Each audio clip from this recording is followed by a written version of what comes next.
Hey, buddy. All right, back again. Back again, yes. This was not recorded 6.5 minutes after our last episode.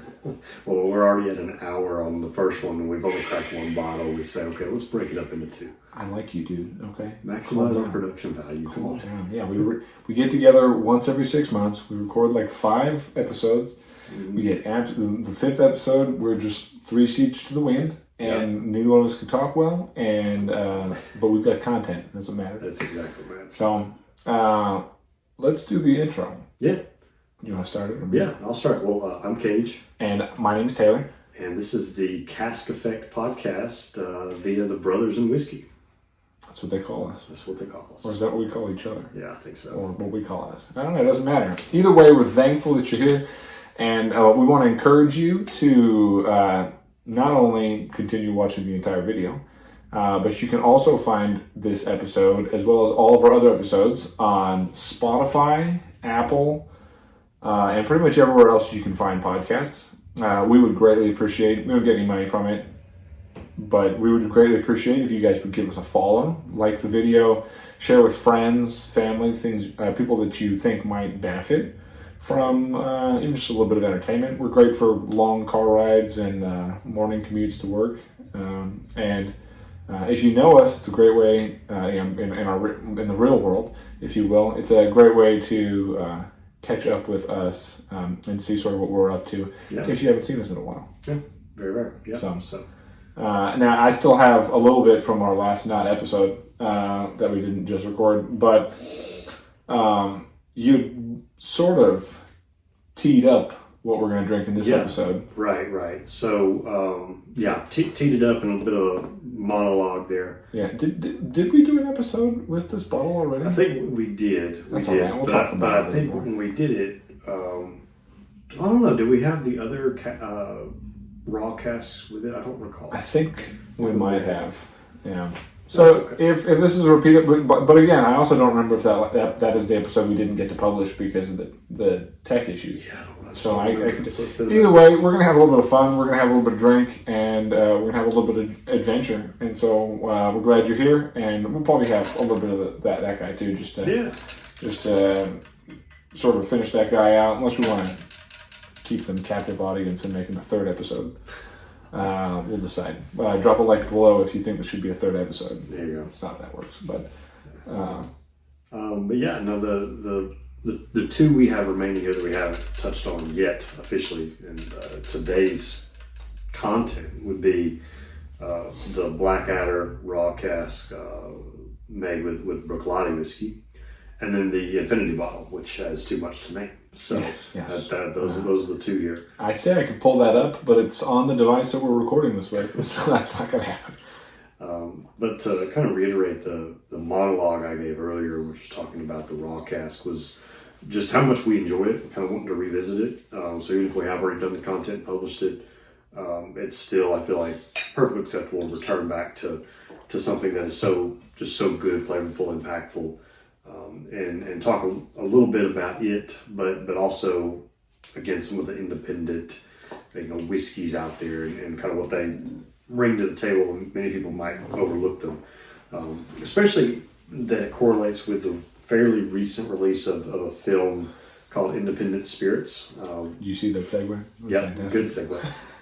that we've been chatting about as well. Independent bottlings are popular amongst the enthusiasts who enjoy them. I wouldn't say that they're out there. They don't really market themselves nearly as much as distilleries or blenders do. But for the connoisseur, the independent bottling of whiskey is kind of its own, land, its own branch, if you will. Just simply because of how much more experimental they can get. Sometimes the type of expression you can get, they can afford to do much smaller runs of things, and that's kind of where they make their mark is they take a cask and kind of do something nuts with it or whatever it may be. They can afford to age it longer or whatever it is, and so that's what the raw cask is from Blackadder. It is their independent bottling from various distilleries, usually Scotch whiskey distilleries. I think they do a couple. I know They did some Indian whiskey. I don't know if they did any Irish, but they branched out more than just Scotch. But regardless, it is their unique take on a cask finished expression in terms of they say from the marketing standpoint that they're giving you bits of the cask in the expression. You know, they want it to be as if it came straight out of the barrel, no filtration or anything at all. And we highlighted a bit about what the gimmicky nature of that was, but then how we don't really care. Yeah, it's still excellent. Well, whether it's true or not, kind of falls flat in front of me for that, because I mean, I don't know how good this will occur, but like you can see sediment on the bottom. Yeah, if you turn it up and like upside down, you might be able to see. Yeah, and then you go and you turn it upside down, and you're gonna get. Let me see. Yeah, you can kind of see that. Oh, my camera's over here. Yeah, it looks like. Yeah, you can see. Yeah, there you go. And so yeah, that's bits of the cask. That's the charred internal lining of the cask that you see floating around there. And that's what happens when a cask is empty. When they're bottling it, all sorts of stuff comes out. Nothing harmful typically. I mean, you're not having organic matter that's floating out that shouldn't, no molds or anything like that. But you're already getting bits of the cask. Just different sediments that just naturally occur over time. You have to remember that these are charred casks. And you char wood, what does it do? It crumbles. Yeah. And that's just a natural part of it. Now, typically, when a whiskey is bottled, you have chill filtration, which is its own process, and it's not very common in most of the whiskeys that we have, especially. You usually see a nomenclature on a bottle that says not chill filtered. Well, that does not mean it's not filtered. It's not chill filtered. It's its own thing. Any type of whiskey typically is going to be run through at least a basic form of like a charcoal filtration or something to filter out those sediments, the bits of matter they don't want to make it into the bottle. Every so often you'll see little bits here and there in a bottle, but it's usually rare. I mean, it is typically filtered. And what the whole premise of this one is they remove that filtration element entirely. The idea is that you're getting a whiskey that the bottle was uncorked, or not the bottle, the barrel was uncorked, dumped straight into a vat, which was then put into the bottles, and this is what you get, sediment and all. That's the idea. Yeah. There are a couple, like Lefroy, some of their Ketch's bottlings have been known to have some like particulates and stuff like that, residue from the barrel in there. Like I want to say like the 2021 had a couple of those in it, and it was like part of the allure, part of the exclusivity for it. So there's definitely a market with sort of setting yourself apart, especially because of how prominent that chill filtering is, and then how just like logically it feels to go and you're pulling this out, and most people are not going to be too hip on like little chunks of wood or something like that in there. But there are quite a few people who are kind of into it. So like absolutely like there for the marketing and like the whole application and the like I said, the exclusivity of it, because it does make a special bottle, because you can have two bottles of this exact same thing and they're going to have particulates in it, but it may not be as much. It may be, slightly different, like in terms of like the granularity in there. So like in this bottle, there for the most part, we're looking, kosher salt size. But there was like one chunk in here that's like the size of, I don't know, like a pretty decent like chunk, and I've watched as it's slowly gotten smaller because I do this break it apart quite a bit, and so just the velocity and the aggression of just flipping the bottle sometimes to keep that cork wet is going to cause some erosion on those pieces. So I with all the times I've had this, I've never choked on it or anything like that. So I mean, it's a subtle enough addition to this sort of thing that you don't really have to worry about having an unpleasant experience. But I think it's good that they make it very obvious that you're going to have that part of the journey in that bottle. Yeah, it's being marketed to a very specific consumer base, and that's okay. But if you want, like, I guess, as much of an authentic experience with whiskey as possible, that's going to be quite close to it, short of going to a distillery and going on a tour and being given the opportunity to do a draw straight out of the cask. This is about the next best thing. And where you get into the gimmicky piece of it is simply, it's the logic of it. You take a cask, okay, and let's say you're going to fill a bunch of bottles. Well, what's going to happen when you have sediments? Sediments are not going to evenly distribute among, let's say you get 50 bottles out of a cask.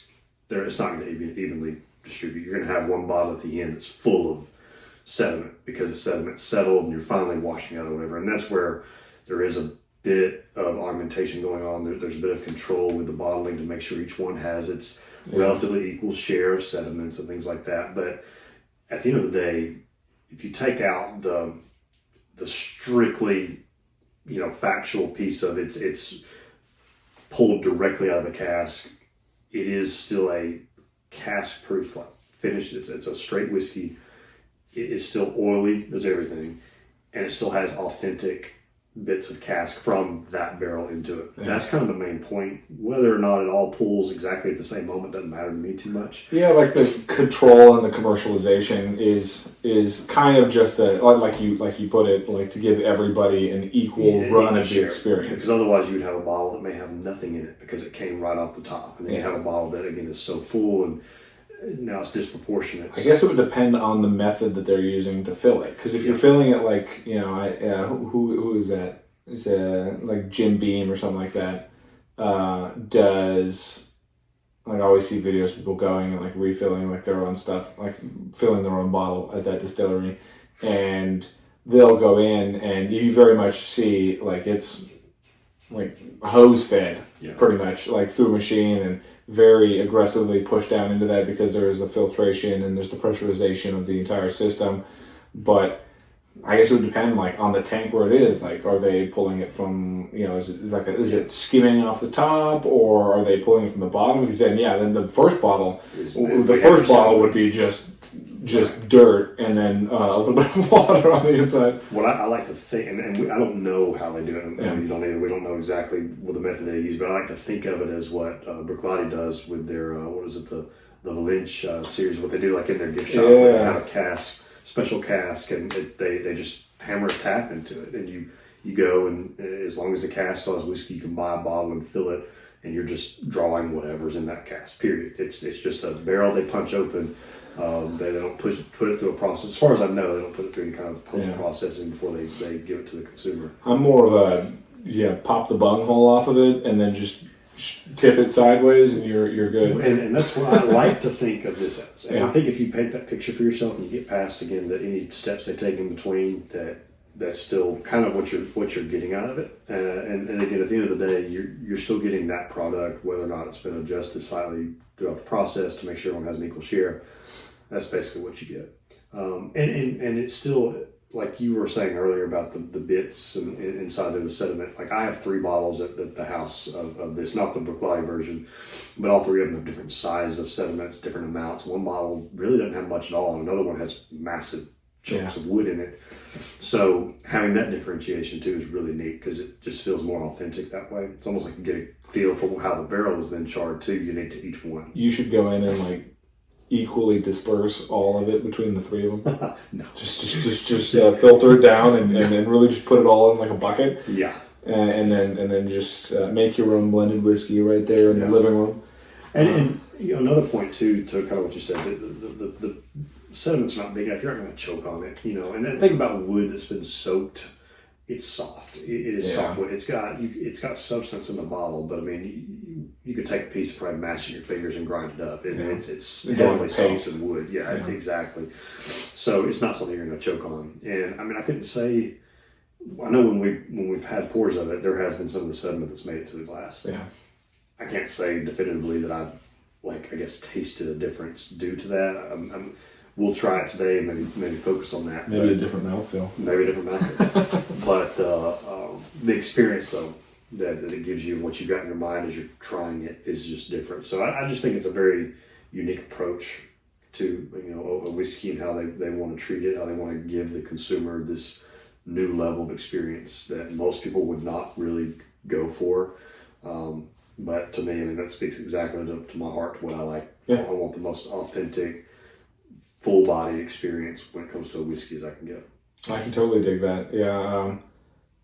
If you haven't seen it already, if you're just jumping in right now, we did try this bottle here, the Ardbeg Galileo, and it's kind of a bottle special and close to my heart, being that we've kept it, or I've attempted to keep it as long as I have, and some bottles, yeah, you get down to them and they very much speak to you. Like that's probably one of the better non-committee bottles.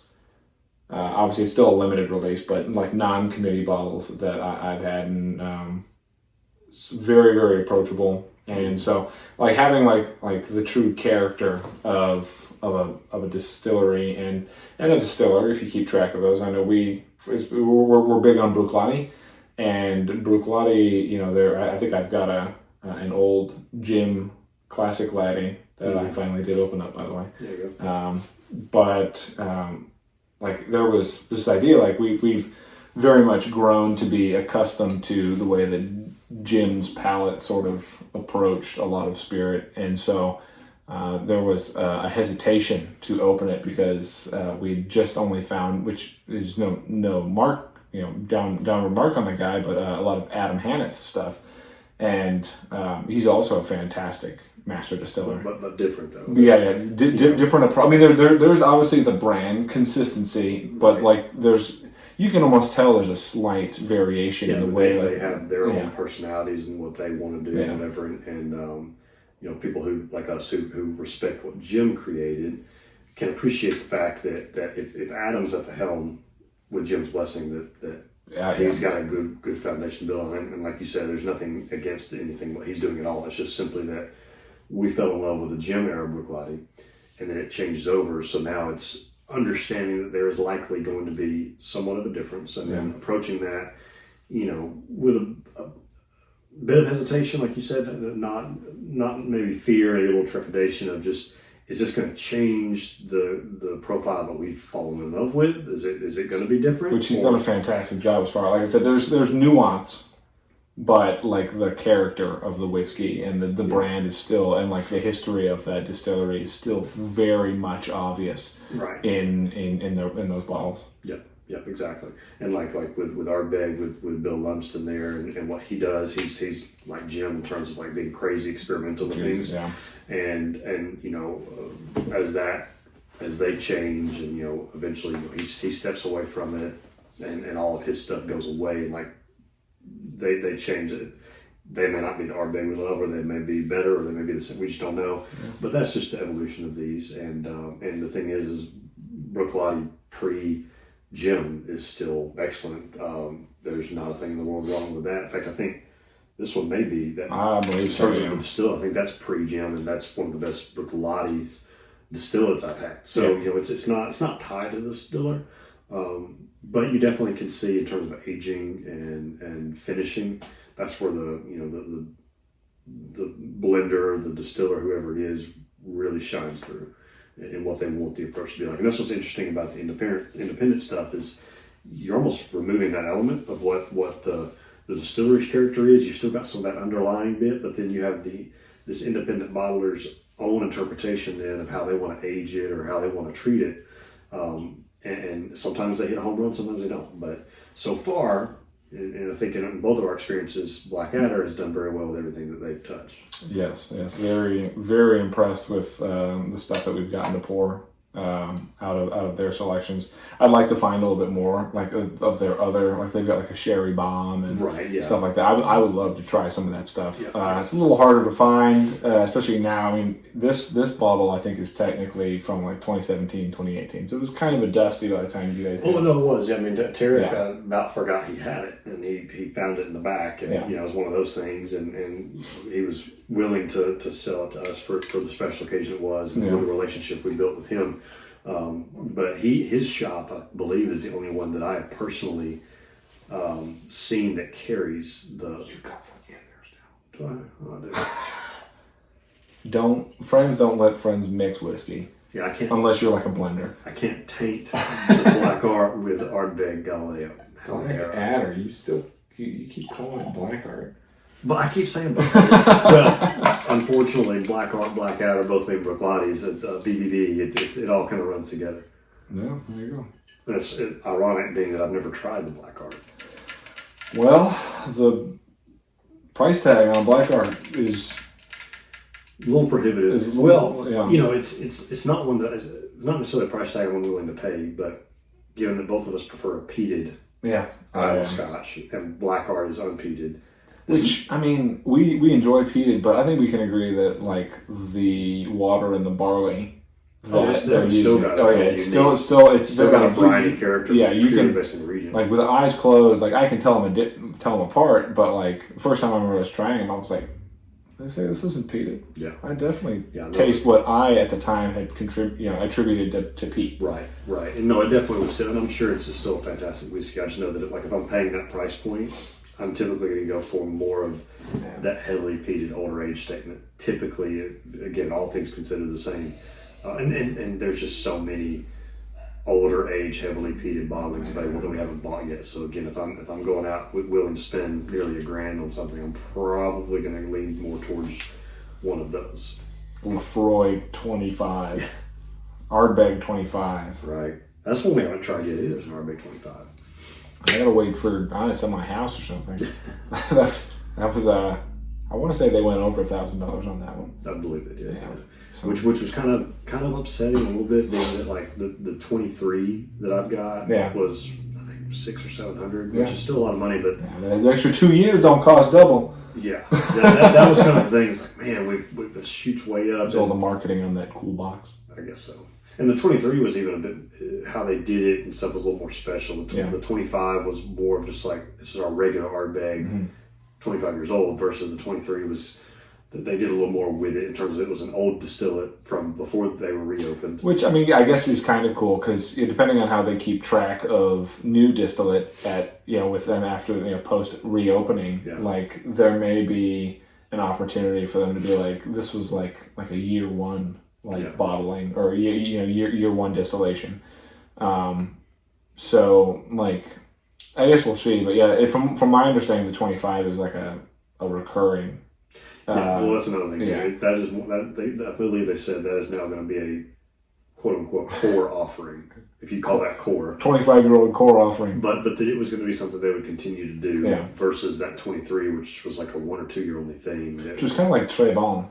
Yeah, Très Bon was like that. Like originally, I mean, they kind of advertised it originally like it was going to be, we're thinking about doing this on a regular basis, but I think they were waiting to hear how the consumer liked it, and then now, I mean, they're on what, like batch 6 or something like that. Like I think I've got a 1, you've got a 2 or a 3. No, I've got a 1 also. You got a 1 we too? both got a 1, and like thought, okay, great, we did it, and then they came out with 2, and it was like, okay, and then now it's at 6, and it's like, all right, cool. I kind of feel cool with my batch 1 bottle. In mine, it can't change that much over 6 iterations. Which I don't know. Apparently, allegedly, they're doing some crazy stuff. I heard very, very interesting stuff about the third one. Yeah.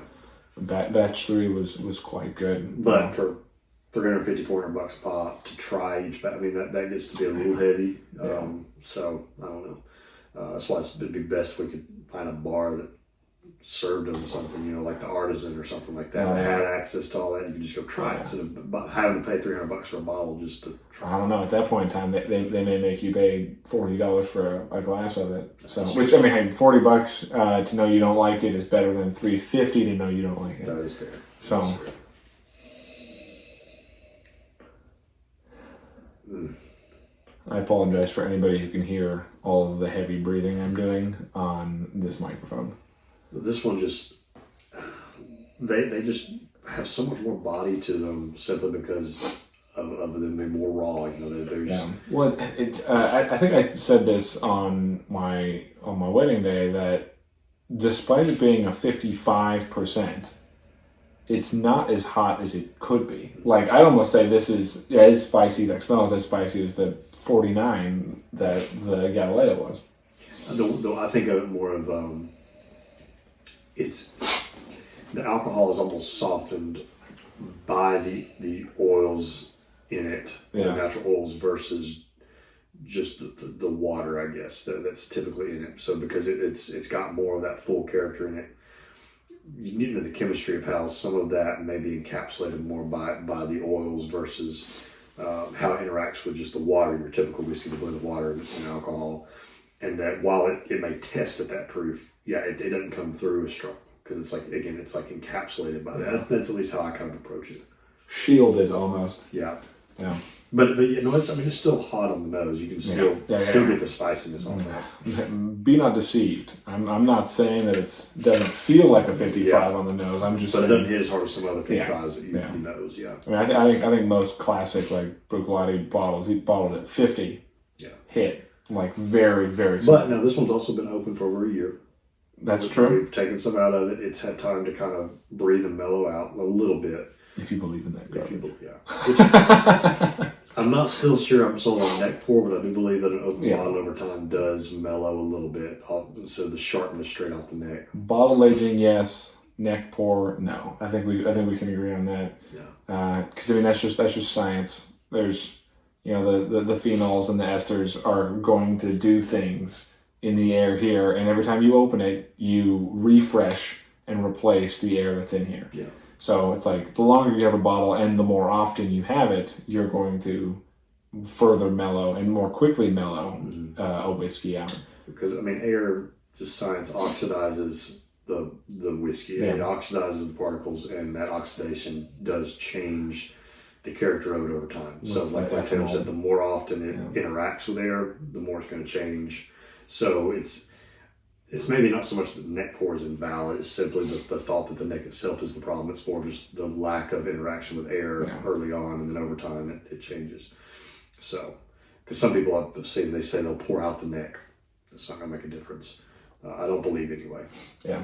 Which, on the topic of pouring one out, this is our first time meeting and hanging out since the great Robin Lang passed. So I see no better bottle to pour, not one out for him. I love the guy, but I won't do that.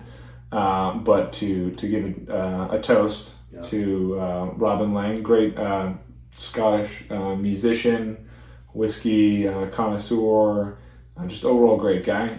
We got to chat with him several times, and we'd had the unspoken deal that he would let us couch surf if we came over to Scotland anytime soon, and then also for he comes over, he's got family stateside, so he would go and he was going to come by and he was going to do like a little bar tour, playing at places, and we were all going to hang out, and unfortunately never got to happen, but this pour is for Robin Lang. Yeah, I love that. Yeah, we'll say cheers to that. Yeah, great ambassador for Scotland and Islay and whiskey.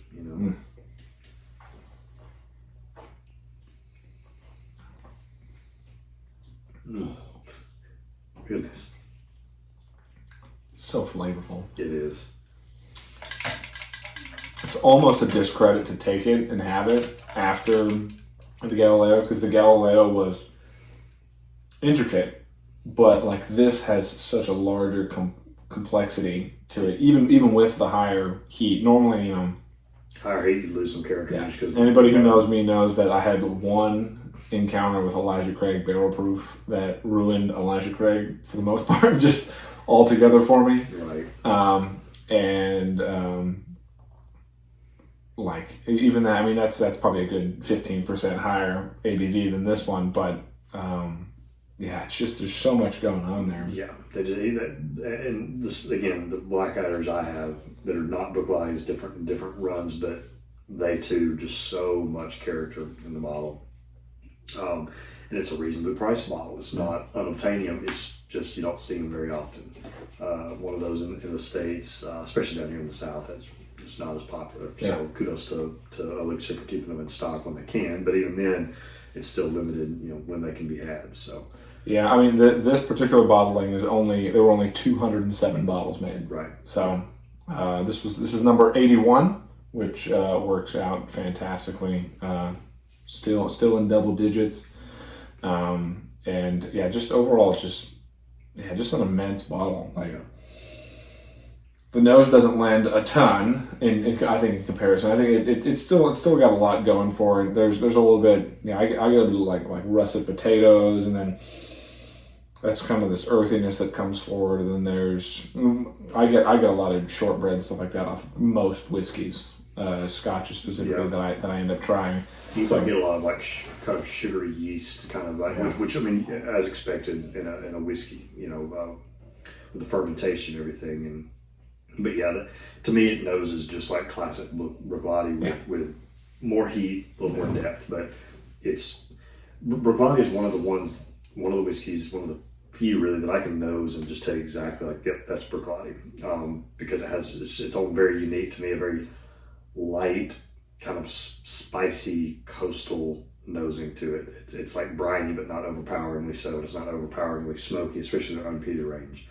Ardbeg I can usually pick up pretty clearly. Yeah. Sometimes Laphroaig may get a little bit in the mix there, but because they have just very similar approaches to how they do their whiskey. They're kind of meatier, heavier approach to the peat. Speaking of the guy, I hadn't had a bottle of Laphroaig 10 in my selection in a while, and I got one of these for Christmas for my brother-in-law. Nice. And it's the new bottle design. I don't know. Yeah, I haven't. I don't have one myself, but I've seen where they've redone the label now. Slight, small little changes to the overall packaging, but very, very beautiful job as always by Laphroaig. Love the iconic green and white contrast. Mm-hmm. One day we hope to ride on a ferry and be able to see your guys' seafront with those big old letters written on the side. Right. Pretty much of all the island distilleries, but like Laphroaig and Ardbeg specifically for myself, I know they're seaside buildings. I've got the commemorative the tin that shows Ardbeg's. But yeah, this is very, very much like to a testament of what you said.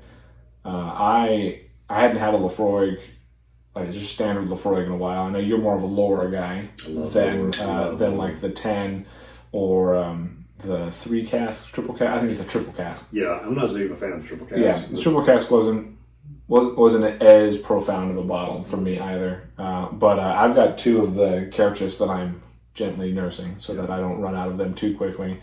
But I hadn't had a Laphroaig in a while. But when I tried it again after getting this bottle, I was like, that's exactly like iconic. Like that's exactly how I remember it tasting. Yep. And I think my favorite part was they swapped out their corks for a wooden cork, or not a wooden cork topper rather, as opposed to they did a white plastic one for the longest time.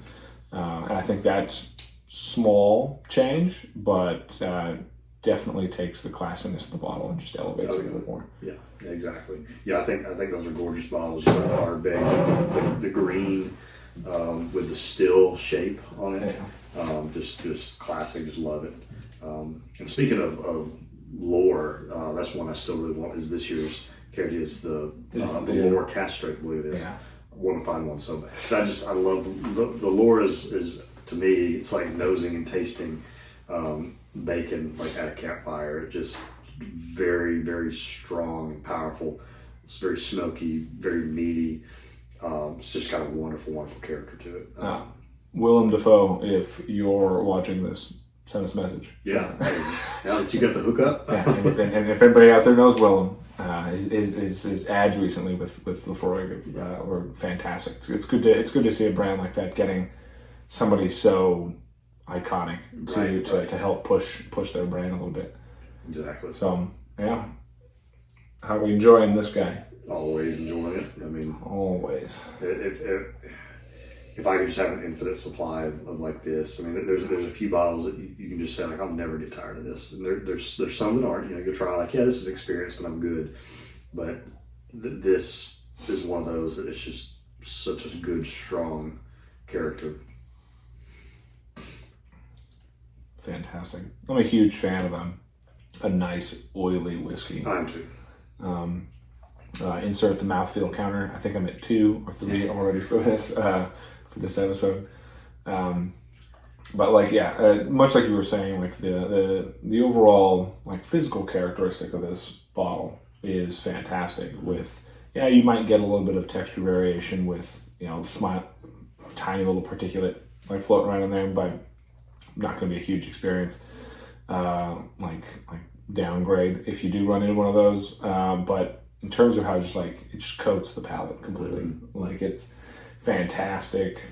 Very open, not too much, burn off that like you're like the Coca-Cola thing. I can almost always tell if somebody I'm drinking with doesn't drink a lot of whiskey if they take a sip and they do one of those to let themselves go. And hey, everybody starts where they got to start out. We were like that when we started out as well. We still do it on a couple bottles here and there. It's a real hot bottle. Yeah. I mean, probably really anything above like a 55, like we get to where you'll see us do like a hard swallow, trying to go for it. But I feel like if you go and you do that, like with something I wouldn't consider necessarily low in ABV, is you're actually robbing yourself of what the alcohol brings to the profile. And so like this is fantastic. You do everything you can to get a nice open feel in terms of like how your mouth is, really get like very open, maybe get a small sip of air in there just to sort of activate everything inside your palate, inside your mouth. But I think if anything you can do to not Coca-Cola, it would be better for your experience. And this is helpful because again it's so full bodied and oily that it does kind of coat, like you said, the palate. So like more watered down is not really the right word for it, but I don't know, less robust whiskeys that are still higher proof, they do kind of sting, and a lot of that I think is almost the evaporation of the interaction with your mouth that the alcohol has. Whereas this one, again, it like encapsulates that. You can feel the heat, you can taste it. But it settles differently, and so I can almost like sit here and enjoy the full proof of it better than I might could any other 55% bottle. So it just oily whiskeys for me are so much better in terms of how you're able to interact with the character of it, I think. I totally agree with that. The mouthfeel. I'm the guy. I feel like a lot of people really, really, really focus in on just the flavor profile, but I find a lot of really, really good feedback to be found from just like really like having like an all 5 experiences sort of, or all 5 senses experience with the bottle, because that's me too. I mean, the flavor is like 20% of the experience in terms of like your overall thing, and if the rest of the 80% is really good, the flavor doesn't necessarily have to be the best you've ever had for it to be a really, really good whiskey if the other pieces are put together right. Because I mean, like go back to the Elijah Craig Elijah Craig barrel proof. It's like towards the bottom of the bottle, when it did have a good amount of time to like mellow out, like very like just delightful flavoring. It still even had a little bit of that extra like bite to it, but it sort of mellowed down and to where it was where everybody else was, basically all the other stuff I was drinking at the time. So but when I tried it like right out the cork pop on that guy, like man, like there wasn't enough complexity of flavor for me. It was all the alcohol burn, and it reminded me of like drinking like 100% grain alcohol stuff. Like, and back when Elijah Craig was really doing it, and they're still doing barrel proof stuff. So I mean that's no different. But like there was a sudden surge of barrel proof products a few years ago, where like people were putting out what they called hazmat bottles. That was a fairly new thing. Jack Daniels did a few of these, some others did them. where like they got their proof to a point that it was considered a hazardous material for like shipping purposes, putting on a plane or whatever. And I never understood the draw, other than maybe, okay, if I'm going to try it, it's an experience. You know, it's a limited run, so there's some value there. But picking something that is so alcohol forward that now you're losing the character of what you're actually getting. Like, what's the point? Like you said, with just grain alcohol just straight off the still, what is the point of what you're having if the whole point is just to get as much alcohol in there as possible? And what is it for? Yeah, what's it for? So, there's the consumer base for it. So, can't fault the distillery for doing their marketing and understanding, okay, we got buyers, so let's make money off of it.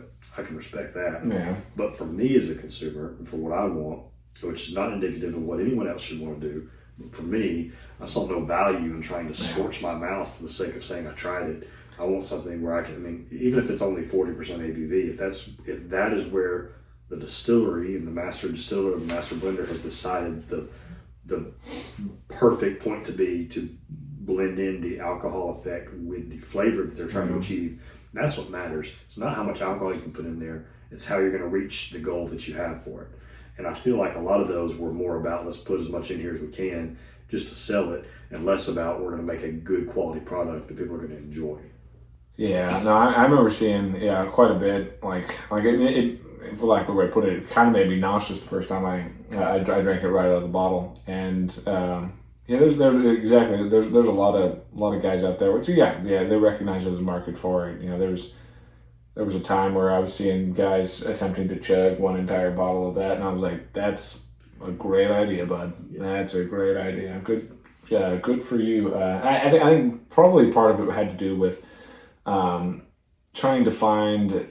I think there was a stagnation in the release market at the time. I think that probably was kind of what prompted it. Like, there wasn't really that I was aware of. You know, there was occasionally like some people popping out like barrel proof, higher proof single barrel stuff, but it wasn't near as prominent. And so like I think credit to them to some extent. I think they probably kicked off more brands, even small brands, attempting to try like the higher proof stuff and to put out that. But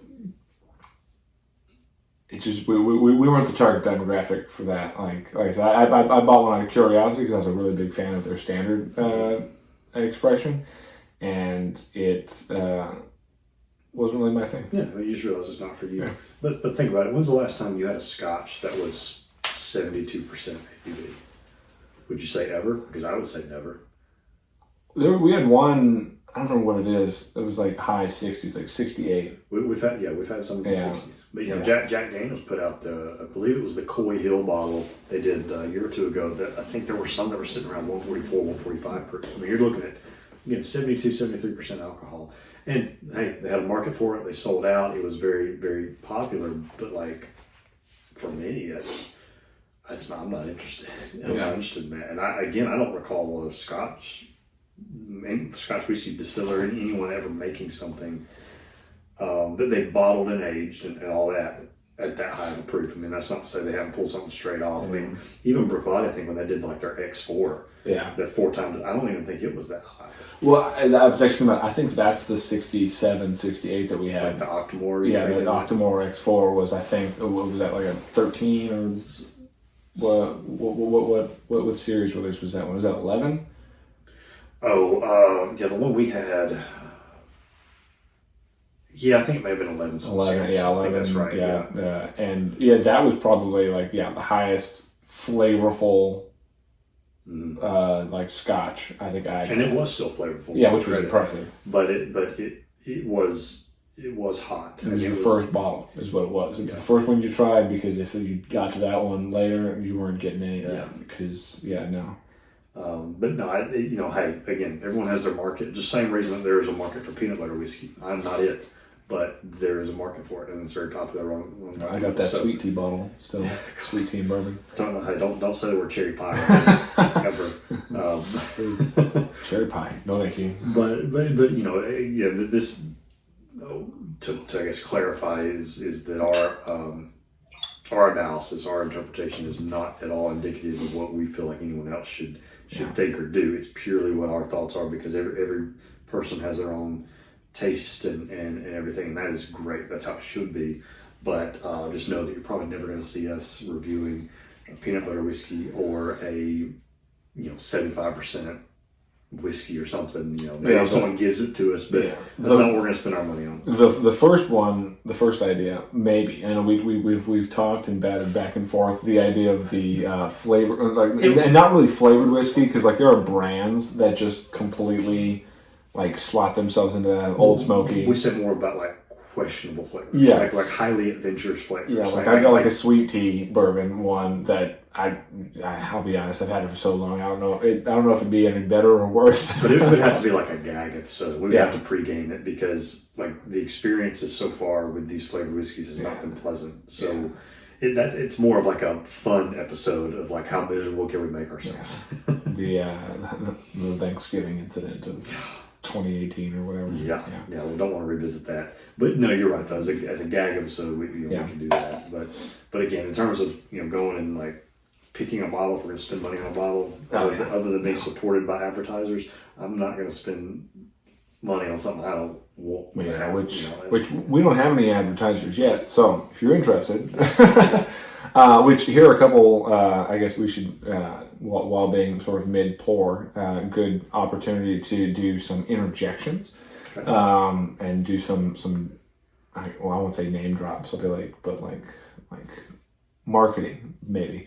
So for us, if you've gotten this far, first off, thank you.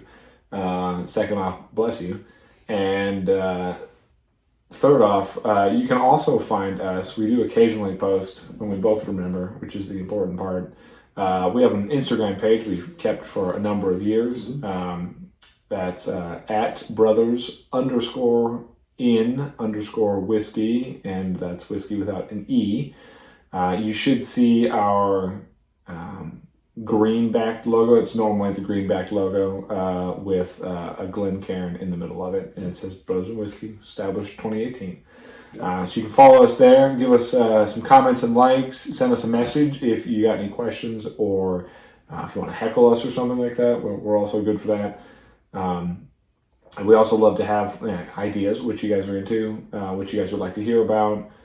We've got a pretty good system of finding the things that we want to try on the show already. We've got pretty varied travel, and we know quite a few stores in our areas. But other than that, the other thing would be if you know anything about us, we both have pretty good connections to the military. Mm-hmm. And being that I live more in the Nashville area, we get to run into Gary Sinise here and there, and the Gary Sinise Foundation is a fantastic thing that helps both veterans and current service members do every day, and to push on past some of the stuff that debilitates veterans especially. And Gary's a great guy. I've talked with him a couple times, and I was able to get this signed book from him earlier from his new book, Grateful American, A Journey from Self to Service. So go check him out, Gary Sinise Foundation, and give him a little support. If anybody asks you, I guess you can tell them that we sent you, but you don't have to. We're going to come hang out as a guest. Yeah, hey, that'd be awesome. That'd be cool. Gary, tell me. So and we'll always plug someone who supports service members. I mean, that's super important to both of us. Both of us having either directly been involved in or having family involved in, or whatever it may be. Our lives heavily impacted by the military and the lifestyle and supporting our country, serving. So that's very important. Yeah, I think we should try and make a habit of plugging something every single episode. Yeah, that's a good one. Yeah, because that's a very good thing to support. So. Yeah. So, are you done with yours yet? Got one last sip. One last sip. He's got a little more than what most people would consider a sip, but he's gonna hammer it back. He's a big kid. So while he's finishing that, you'll get to hear my voice a little bit more. While I sort of walk you through the final bottle, we'll have some taste on maybe today. I don't know. We're celebrating Burns Day. Technically, this is a week before actual Burns Day, but this episode might be up Burns Day weekend. So there you go. We do what we can, try to get together for Burns Day. Yeah. haven't been able to make every year, but we try very hard. So. We've done pretty good. I think in the time I've known you, a little more than a decade now. Yes. And I think, especially after we both got really into the whiskey and Scottish culture and stuff like that, I think we've done more than half of them doing a Burns Day of some sort. Probably of some sort. Yeah.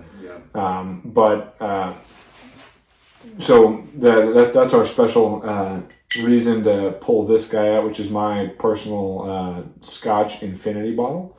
And we added the Ardbeg in here earlier today. And there's probably a good 30 or 40 different scotches in this bottle. Oh, yeah. And you can still smell the Octomore, which is probably the first one in here. So I keep track. For anybody who's not familiar with Infinity bottles and the process of Infinity bottles, everybody does them slightly different. My poison of choice is every time I open a new Scotch bottle, I will go and I will put 1.5 ounces, so a shot, in here. And obviously I can't drink it as fast as I'm filling it, but there's a whole bunch of everything in here. There's Octomore, there's probably like 5 or 6 Bruichladdis in here, probably another 5 or 6 Ardbegs, probably 4 or 5 Lafroigs, a couple different Dalmore, what's that? Glendronach. I think there's a Glendronach in here. Bunnahabhain is in here. You have a list. Yeah. There's and it's like I said, there's quite a few. And I think the nice thing about this bottle is, yes, it leans smoky. That's my palate. But there are a lot of non-smoky, non-peated things in here that maybe don't get to shine towards the front, but are most definitely contributing to the character of this little bottle. Like, I'm not a very big Speyside guy, like at all. I'm not a huge fan, but for the sake of like the consistency of this bottle, there are quite a few that we've tried that either one of us have had bottles of where I will put its same portion in here. So like there's Royal Brackla, Glenfiddich, Glenlivet, those things. Like I said, it's not something. Those are the bottles I keep for if I have guests that like Speysides. Right. There's some rather expensive Macallan in here. 18-year or estate? I've got both, both in here. So yeah, and then I'm trying to think what else. I don't think I put that Welsh whiskey in here because it's not Scottish. But yeah, I've even got that compass box in here. Like when I had that, I went and opened. I didn't try it after putting the compass box in here. So this will be the first time this has been opened in probably 3 or 4 bottles. Okay. Aha! And the cork didn't crack. Nice. Always a good one. If you wonder why I'm excited about that, check out our last episode. And that's probably why it doesn't run out very quick. It's because when I pour it, I don't necessarily do full, well, I wouldn't say full pour, but we're not doing 2 or 3 finger pours over here. Right. Gotta pay the cup. Pay the cup. Fantastic. It smells great. A little bit of cologne. My wife will thank me later. And so, I guess maybe for the second, I won't say half, because I hope we don't go another 55 minutes, but I think for the second chunk of this, I think we should kind of talk about what our plans, like what we're going to do for Burns Day sort of stuff today is. Oh, yeah. Well, don't have much time left, being it's already, 4:30 your time? Yeah. But namely enjoying a good haggis. Oh, yes. So that is something that we don't get to do very often throughout the year. Not enough. I think we don't have enough people in our circle that enjoy it the way we do. So. I'm going to start buying that can. If that canned haggis turns out the way I want it to, I'm just going to start buying that and having it handy. We found a YouTube, Facebook, whatever page that does like various recipes with haggis that look delicious. So you just keep some canned haggis on hand and make all sorts of great stuff. All sorts of stuff. And of course, we have to caveat: it's not true haggis. It's American authorized haggis. Yeah. It follows the law, but in terms of it being truly an assemblage of all internal components of whatever animal they use, it's not quite that, but it's close enough that we're okay with it. Yeah. If RFK could fix that, that'd be great. That would be great. but we always enjoy the opportunity to have haggis. But yeah, no, just I think good dining, enjoying some good music, blessing the food and ourselves and each other with some great Robbie Burns poems and things like that. Just good fellowship. I think that's really what it's about, right? That's what he intended. It was more about just getting together and fellowshipping together and enjoying company and celebrating family and friendship.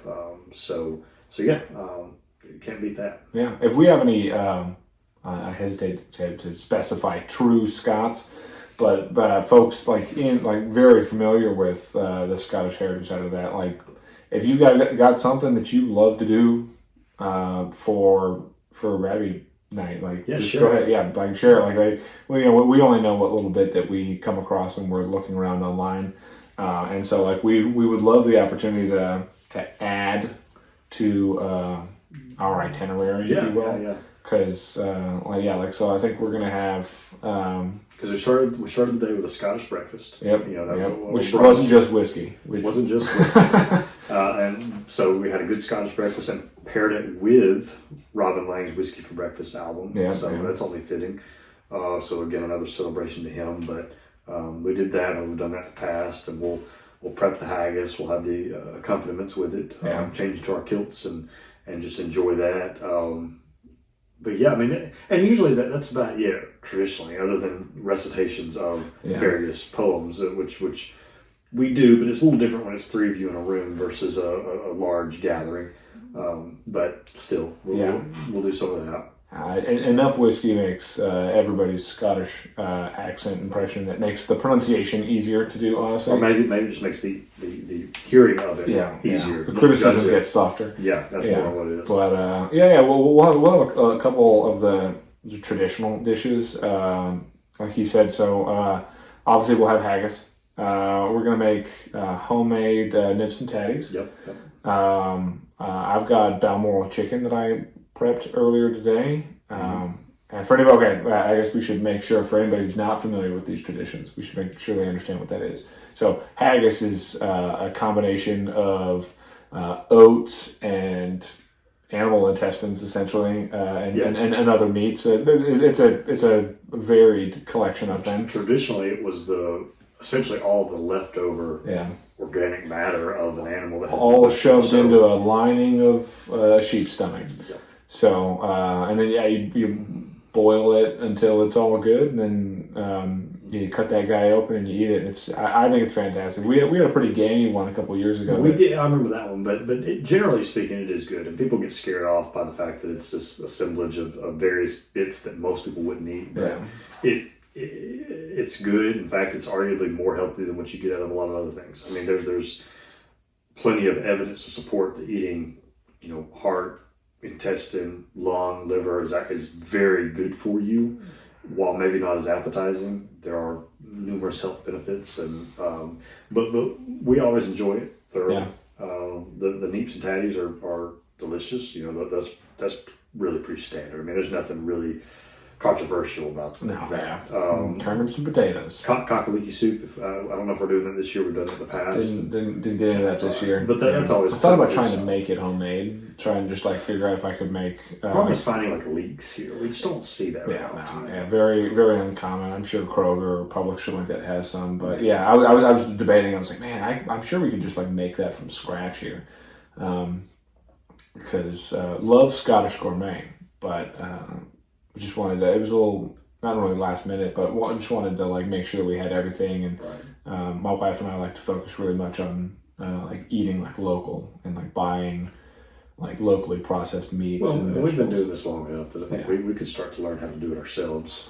Next year, 2027 homemade haggis. But a plug for Scottish gourmet though is that if you are in the US and you are wanting to enjoy a traditional Scottish, but not just Scottish. I mean, they have other European fare too, I believe. But if you're wanting like true authentic stuff, they have a lot of it. I won't say they have all of it, but they're limited. Like we kind of highlighted earlier with the haggis, they're limited by a lot of the laws and regulations in the U.S. governing what's imported and what's sold. But in terms of probably your most accurate representation of what you're going to get over there, they're one of the best in our opinion, and we enjoy everything we've gotten from them. Their shipping is very reasonable. Nothing's ever arrived late so far. So, nope. Just on time yesterday. Like it was exactly when I wanted and needed it mentally. So everything's good quality and the pricing's fair. So you can't beat that. Yeah, and then they got like decorations and stuff like that too. So you can really first year we did like the Burns Night package they did, and it came with like napkins and a book to like read off things, which I didn't bring. I should have brought with me. I didn't bring it, but I've got mine. I don't know where it is though. We're gonna find it before dinner. But yeah, next year we'll have to do that. And one of the things I keep wanting to do is I want to do like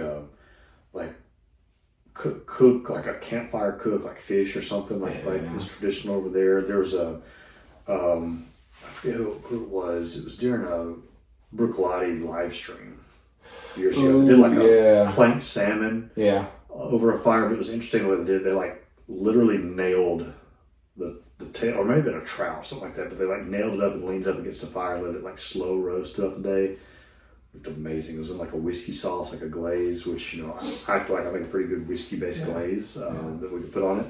That might be something we could try at some point. Our episode next year will be wild.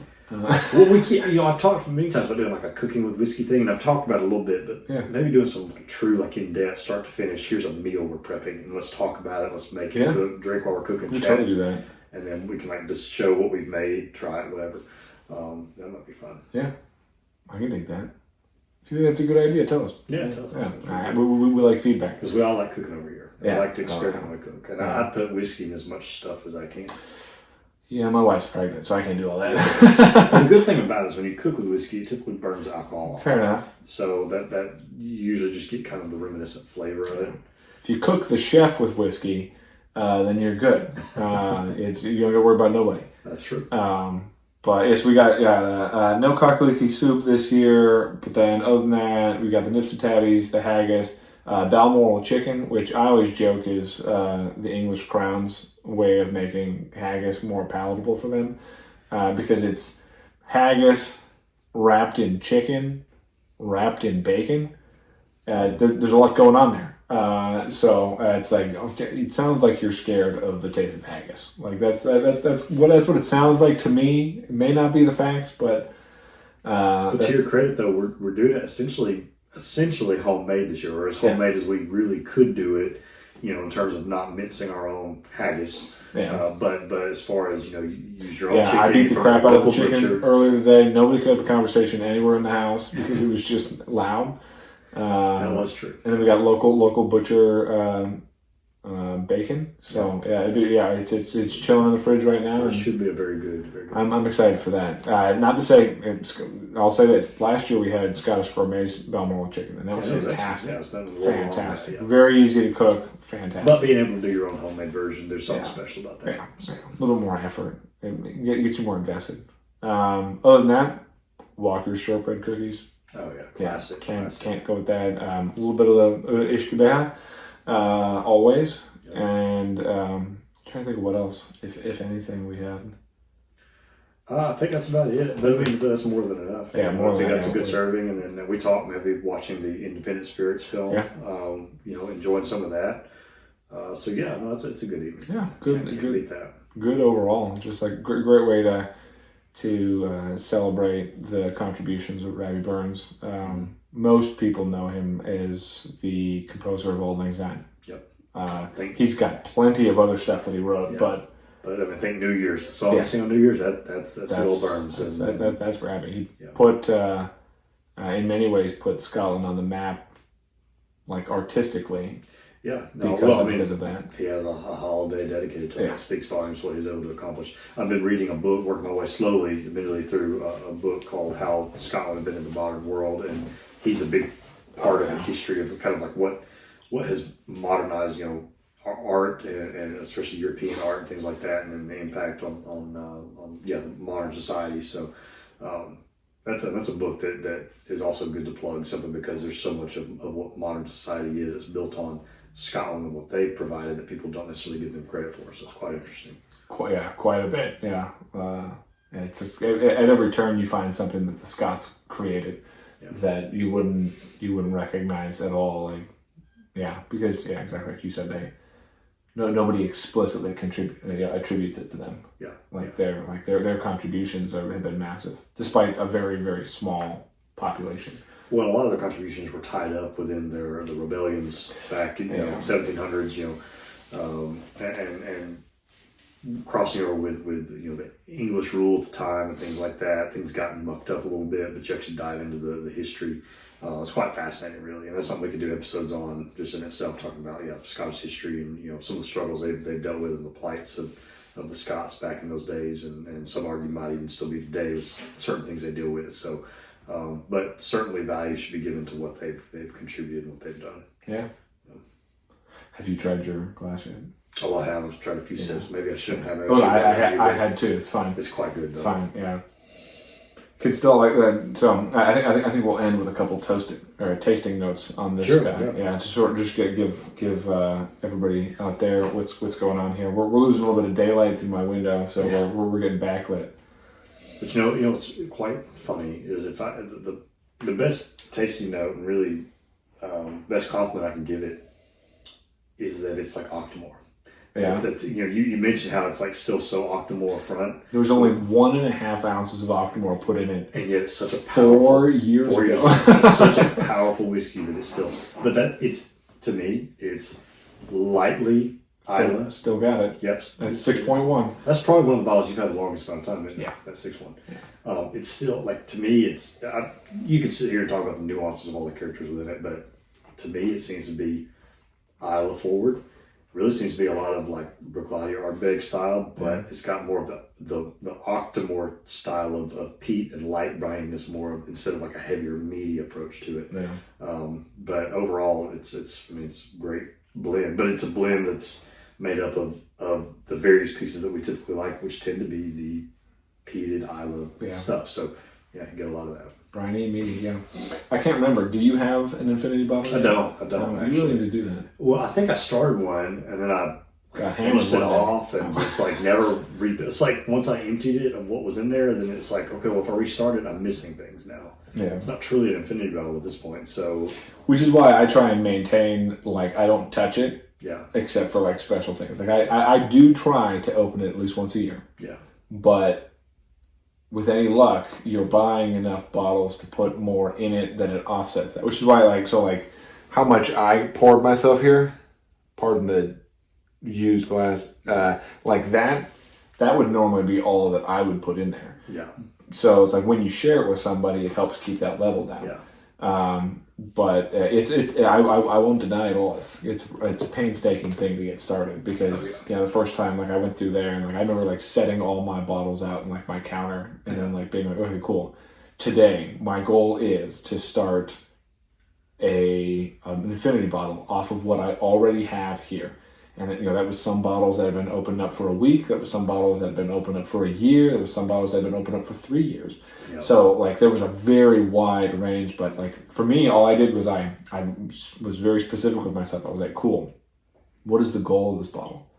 This bottle is to really just keep track of the scotch that I have. And I was cool. So I've had to be very, very hold myself back. Be no, it's just a scotch bottle. Yeah. You can't put that peated Irish whiskey that you got in there. You may have a really, really nice bourbon that you want to put in there, but don't do it.